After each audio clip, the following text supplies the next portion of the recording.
Hello and welcome to another DCS World video. As you can see today, we are in the Spitfire on the Normandy map.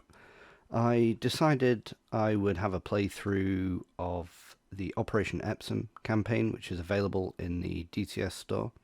This campaign takes place in June 1944, just after D-Day, and shows the air war from the point of view of number 144 Wing, Royal Canadian Air Force, which at that time was part of the Royal Air Force's number 2 Tactical Air Force, which takes place during the last weeks of June 1944 around Operation EPSOM. Operation EPSOM itself was an attempt by the British Second Army to take the high ground at the bottom of Seine, and we are primarily going to be supporting the 2nd British Army air to ground, although during this period there was a lot of air activity from the Luftwaffe as well, who were also trying to support their ground forces. So naturally, if we come head to head with the Luftwaffe, we're going to prioritize taking them out over the air to ground war that we would normally be doing. This campaign is interesting to me for a couple of different reasons. Firstly, you don't play a historical character per se, you just play the position of a historical character, which is the wing commander of number 144 Wing of the Royal Canadian Air Force. This means that we get a incredible amount of flexibility in how we take out these operations, and the campaign itself does reflect that. It gives us a guide and occasionally several objectives that we can try to carry out. However, completion of the mission in the campaign doesn't rely on us actually taking out those objectives. From a game point of view, all we need to do is survive airborne for 10 minutes, and the game will allow us to progress to the next campaign mission, which is great for newer players of the Spitfire or newer players to DCS. However, it also adds, in my opinion, a little bit of extra realism, as in reality during World War II, there were many missions where the aircrew couldn't find their targets or engaged the wrong targets due to poor intelligence, or intelligence not being provided fast enough due to the fast-moving nature of the campaign and the slower-moving nature of intelligence and communications. So this campaign, I think, really brings that to life. And although theoretically it's going to be easy to progress to the next mission, I'm going to throw a few caveats for myself in there, being that if my plane does get shot down, then to continue to the next mission, my pilot must survive the crash for a start, and also have landed on the friendly side of the front lines to simulate actually being able to be recovered back to base to continue with the next mission. The campaign also provides a list of actual results based on the actual missions that were performed, and I'm also going to compare myself or benchmark myself against those results to see how well I do against the actual missions. So for this first mission, we're going to be carrying out an armed reconnaissance flight from the ALG B3, which is at Saint-Croix-sur-Mer. I've probably butchered the name, so I do apologise about that. We are going to be Enfield call sign, and the mission starts at 1800 local time.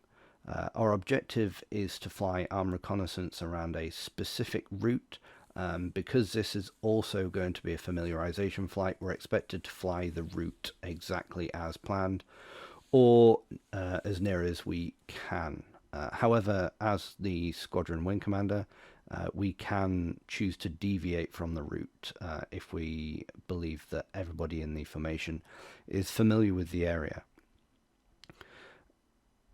Essentially, our plan for this route will be to take off and form up around the airfield at a height of 3,000 feet. And then after that, we're expected to climb to around 10,000 feet before crossing the front lines, which will allow us to avoid the worst of heavy flak which has been seen in the area.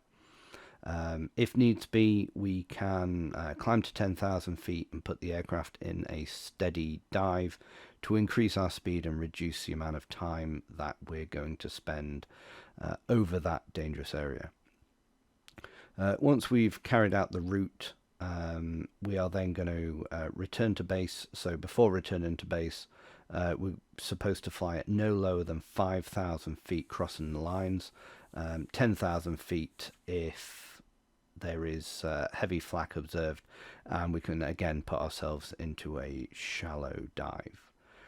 The bomb line is the yellow line just behind the front lines. And the idea behind the bomb line on this planning map is that we are not supposed to be attacking anything between the two lines without the coordination of our ground forces, and anything behind the bomb line allows us to drop bombs on our own accord.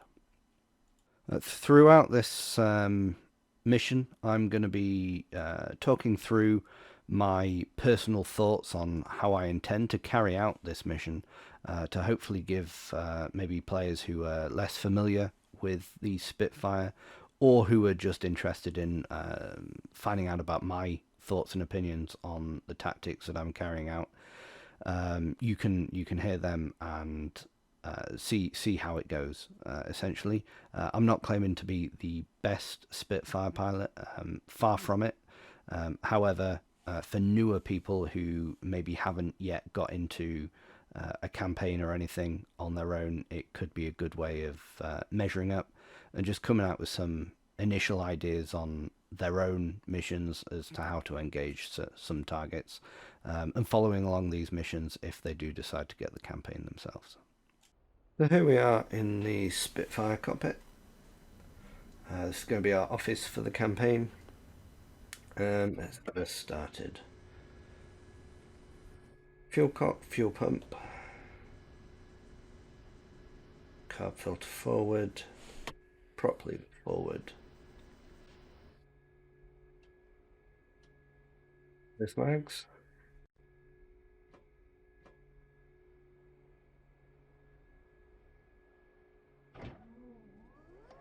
Booster. There she goes. Let's see. Wait for the rest of our wingmen to get their engine started. Short taxi to the runway, which is just on our left, which is quite handy given how difficult the Spitfire can be to taxi sometimes.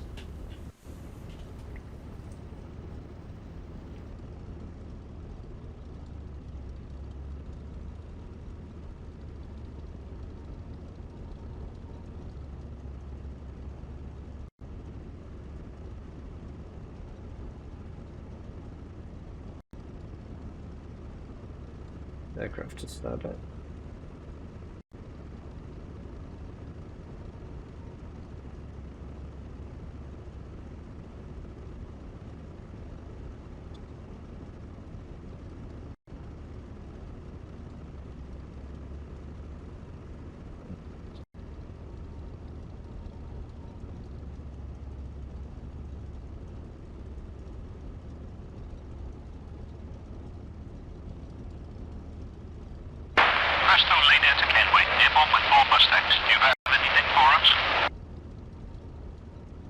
Takeoff time's 5 minutes past the hour. Nothing to report at this time. Carry on as briefed. Out. So we've still got a couple of minutes to warm the engine up.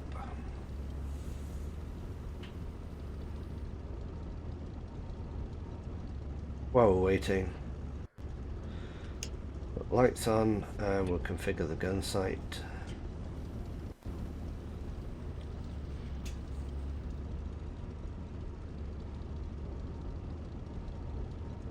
Going to the campaign manual, 250 yards and 37 feet for the typical wingspan of a 190 or 109 will do. I believe the actual gun convergence was about 300 yards.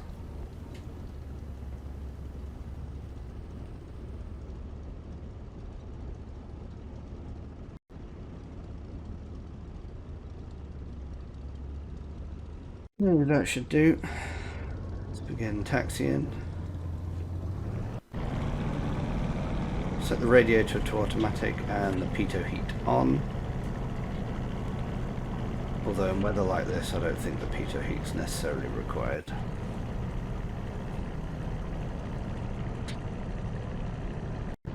Take off, do a right hand turn out. Slow speed, climb to 3,000 feet and let everybody catch up.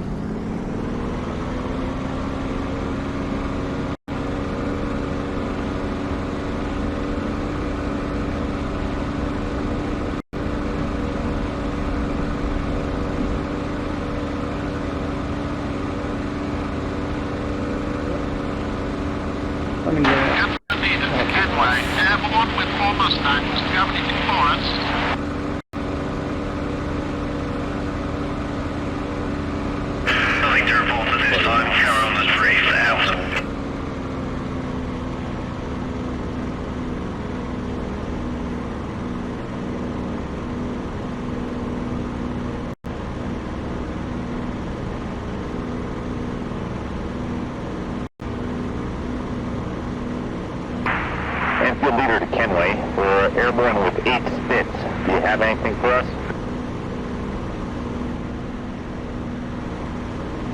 Nothing to report at this time. Carry on as brief. Out.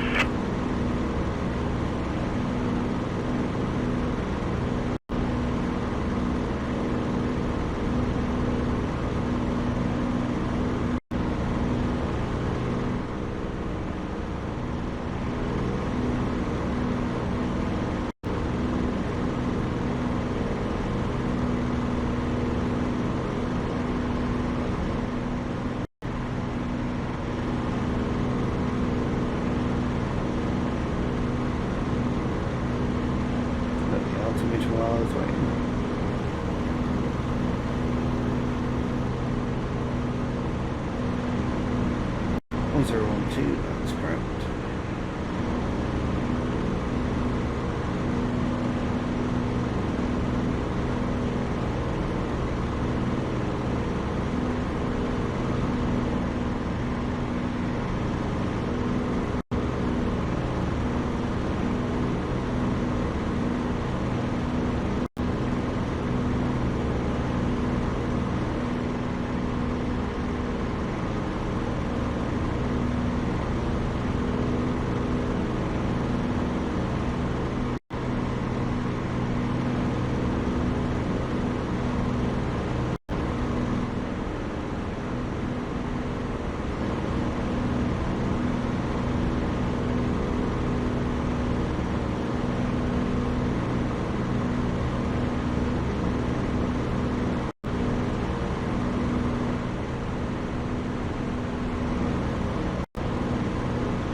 Wait for the second formation to form up.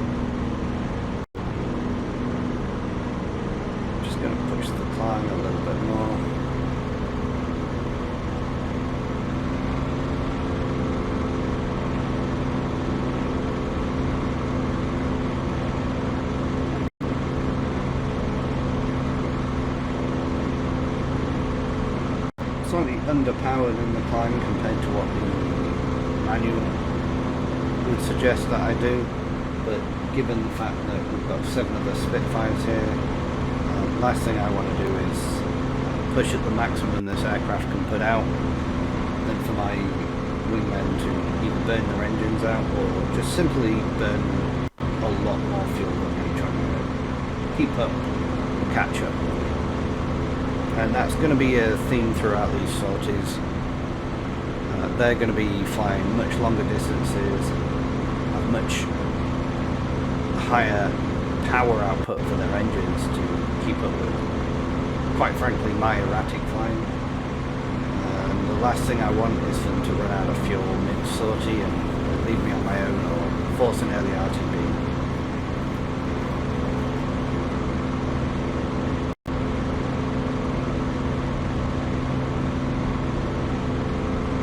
Windows 4.5 and climbing nicely.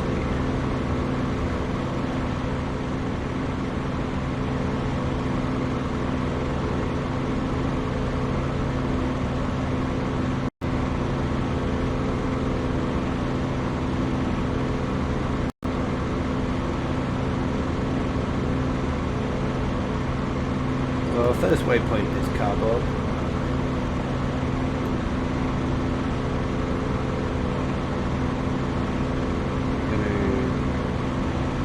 Fly over Cardboard, turn right onto 120.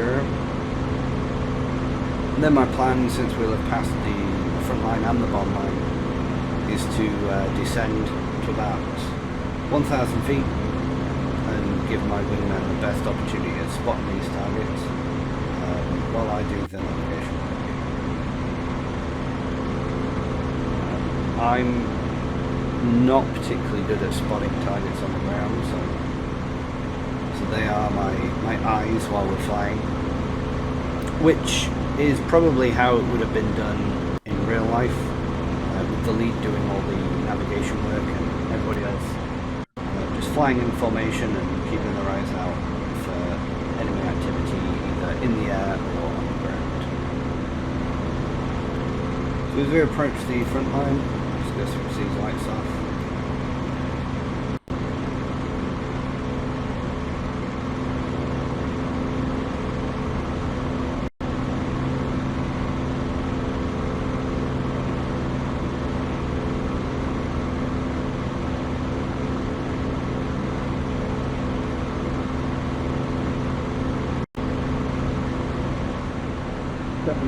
Feet and no flat.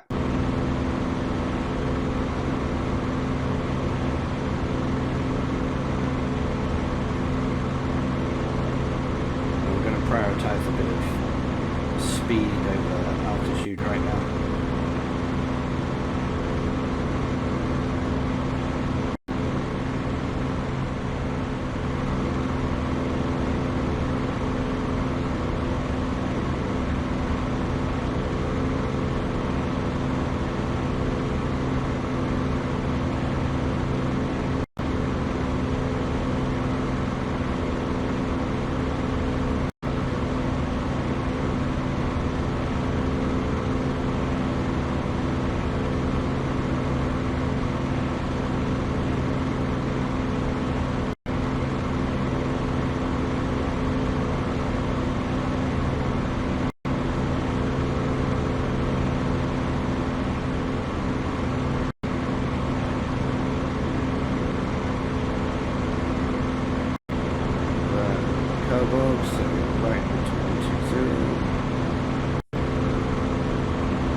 Oh, we've cleared Cardboard. Begin my descent.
6,000 feet.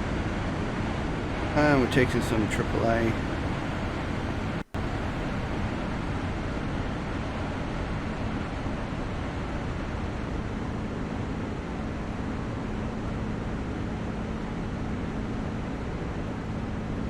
That to put us on the correct channel.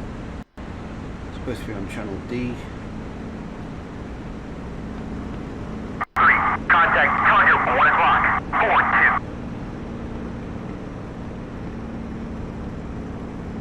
2.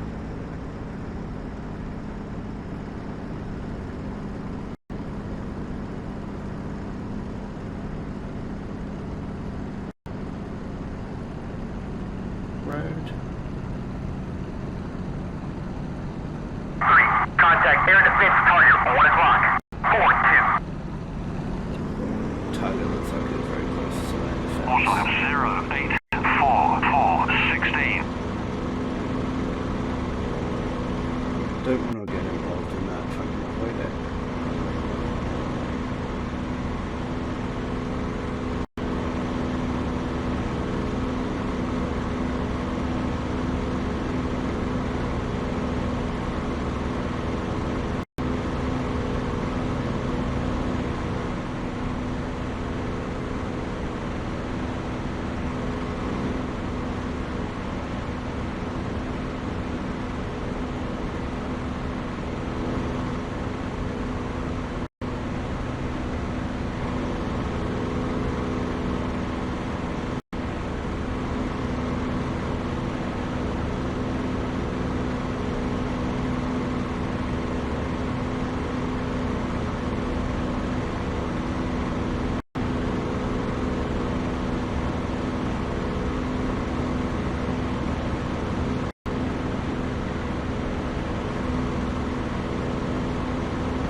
Contact air defense target 11 o'clock. 4-2. See the traces.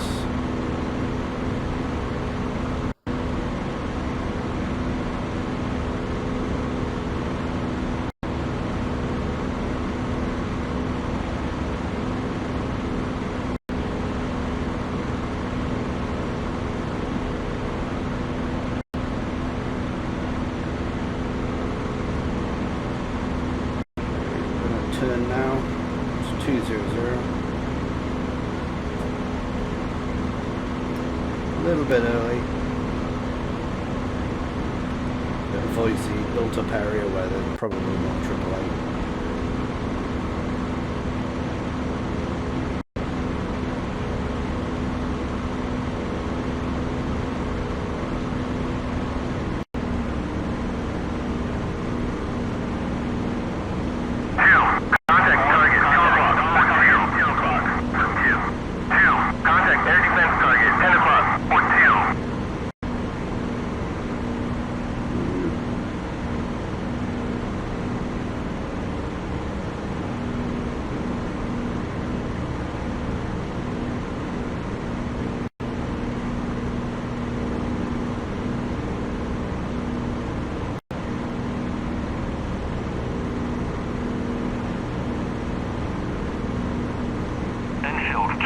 Defending AAA at Bullseye 07349.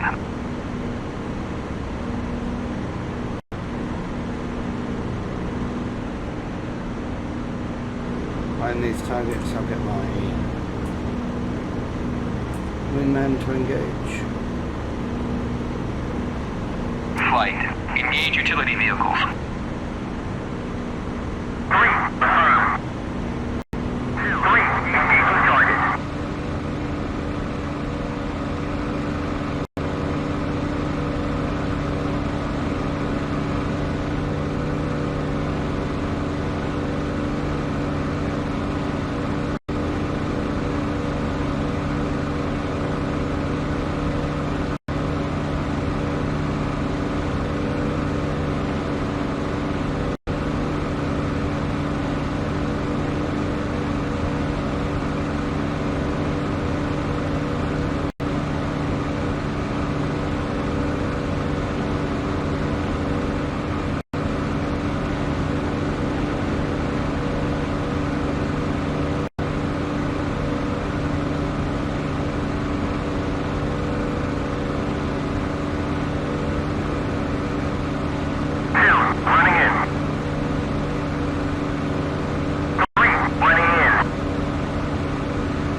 hits.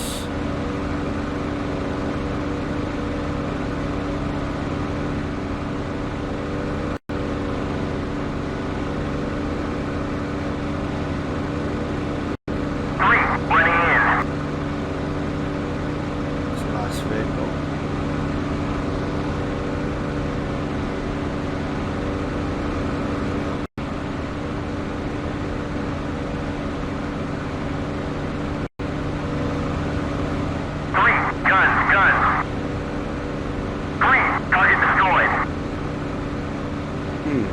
I don't think he took out the target I saw.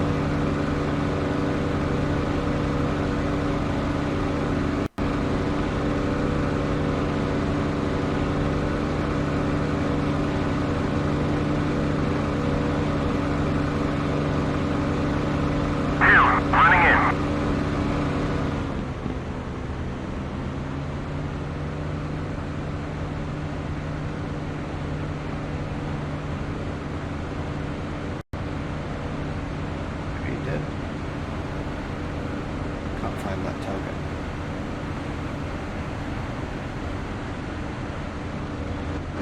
Running in. Tree.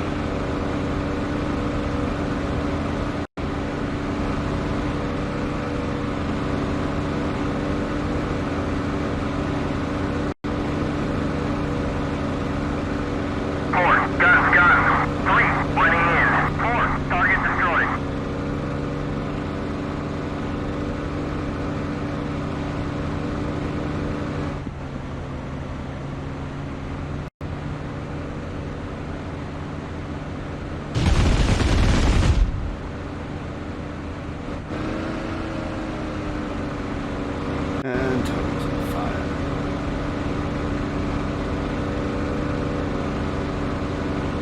Flight, join up.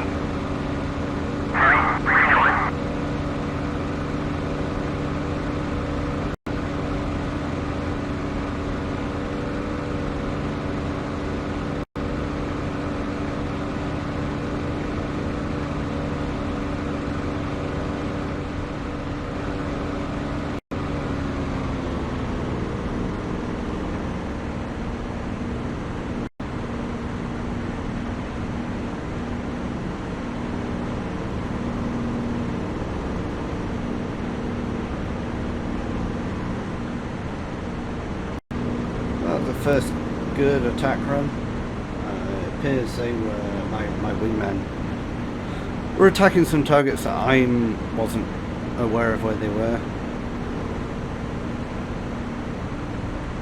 Fortunately, that's DCS AI for you, with a mix of the lack of situational awareness that the World War II era brings.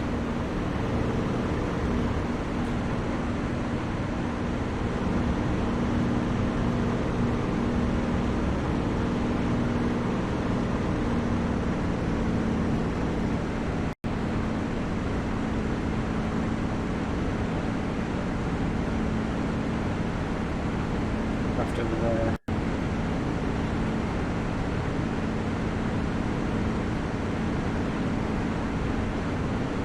I appear to only be able to see one aircraft from the second wing. Not sure what happened to the rest of them. I'll have to check the TAC feed for that.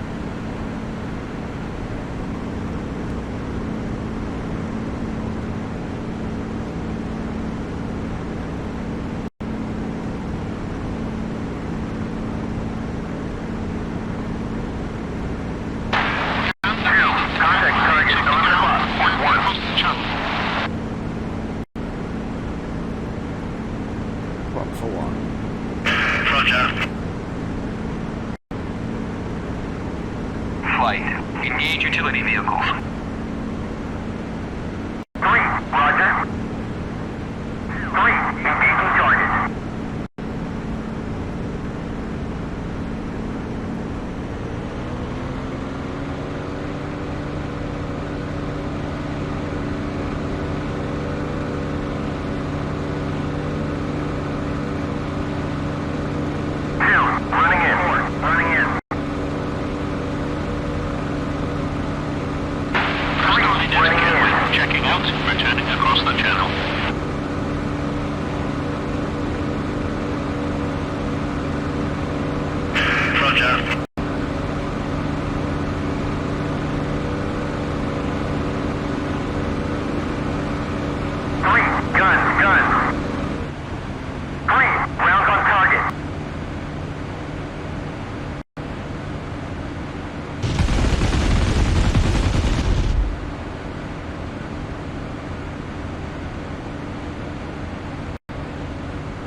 Pretty sure I hit him, but I don't know if I hit him with enough to do any reasonable damage.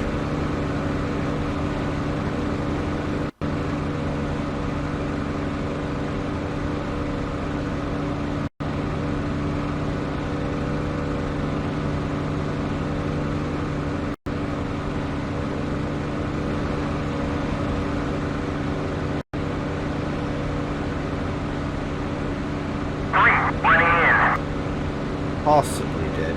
It's hard to say. Someone else could have got him.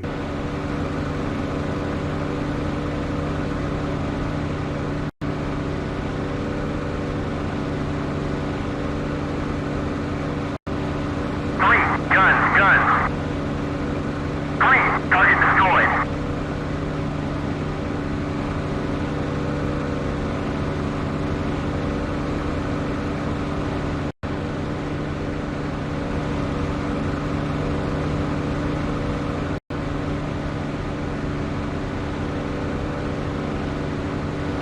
But there's one more target down there.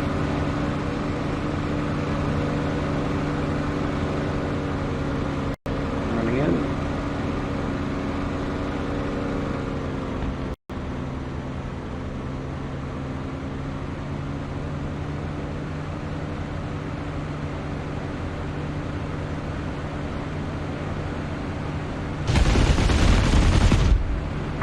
Rejoin. And he's on fire. Flight, join up. Rejoin.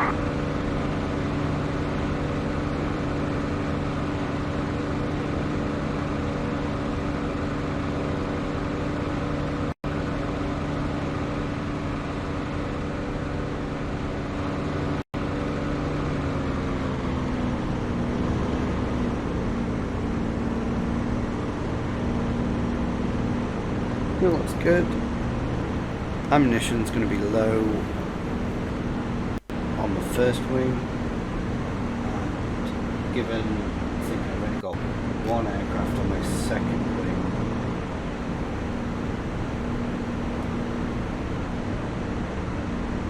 it's going to be a bit risky to continue. So I'm going to make the decision to RTB.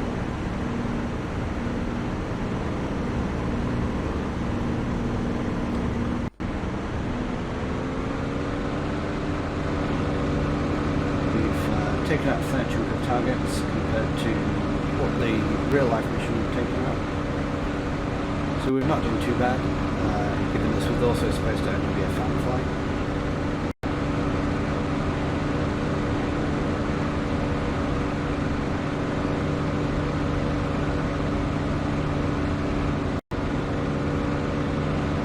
So we're going to climb and RTB right now.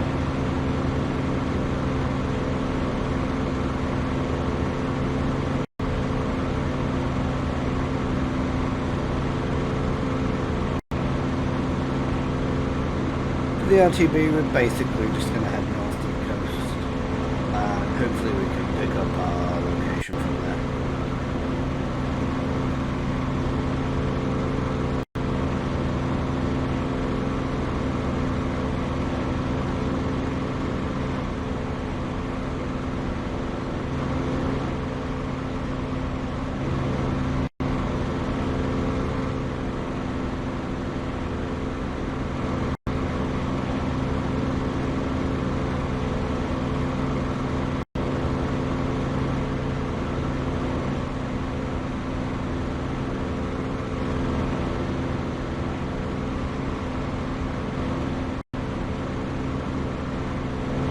Two aircraft on my left.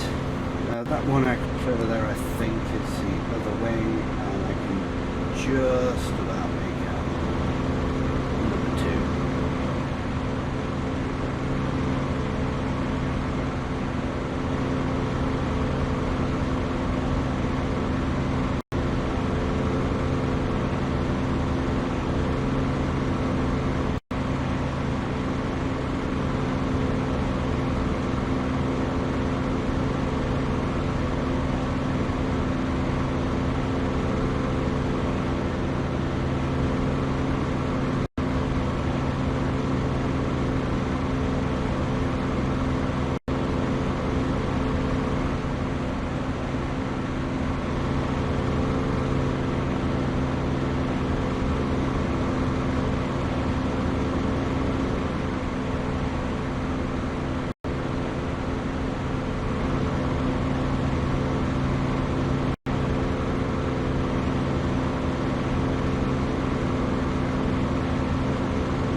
So we're heading in about the right direction.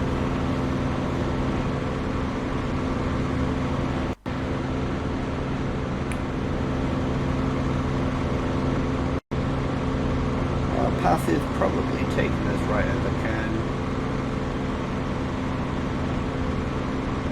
So we definitely need to make sure that we're above 10,000 feet. There or thereabouts. As opposed to the minimum 5,000 feet. I think if AAA is going to be heaviest anywhere, it's definitely going to be there. And we can see from the kneeboard that there is heavy flak at and around Cairn.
Feels still good.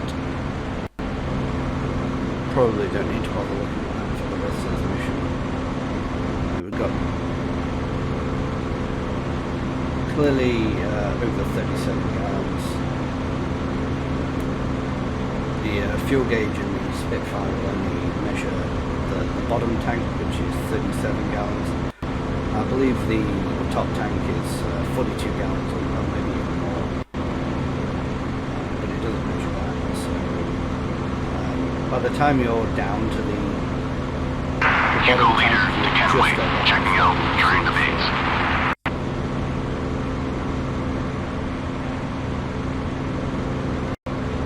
Roger. We'll begin descent now.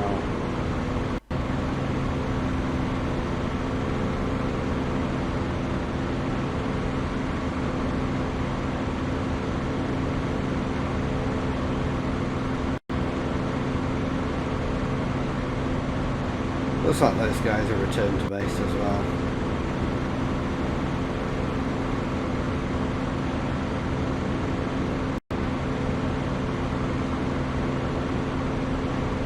You're with base at 10 o'clock, 11 o'clock.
Given the AI and DCS are pretty bad at trying to land with you, I'm going to tell them to RTB on their own. Flight. RTB.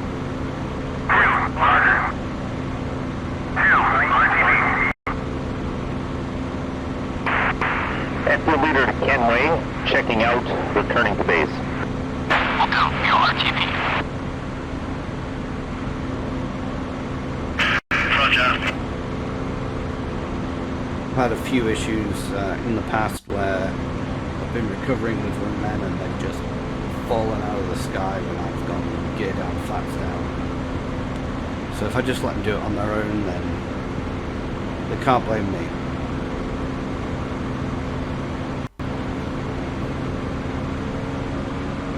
We're going to descend to about 1,000 feet, and that's the height that I'm going to do a run and break over the airfield.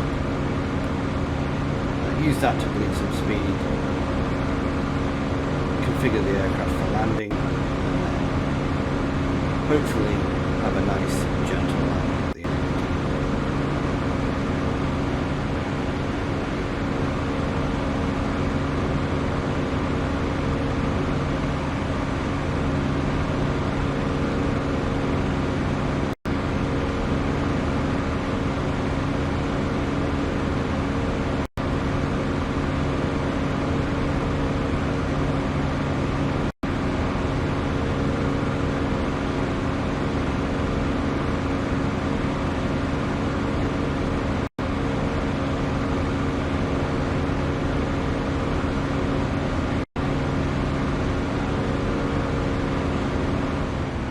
At the airfield.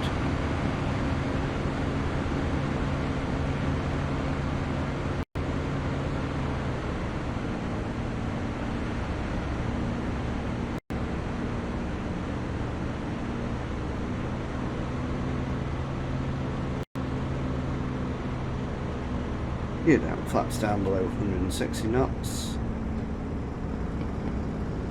Prop to full. Carb filter on.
Deck.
Before shutting down.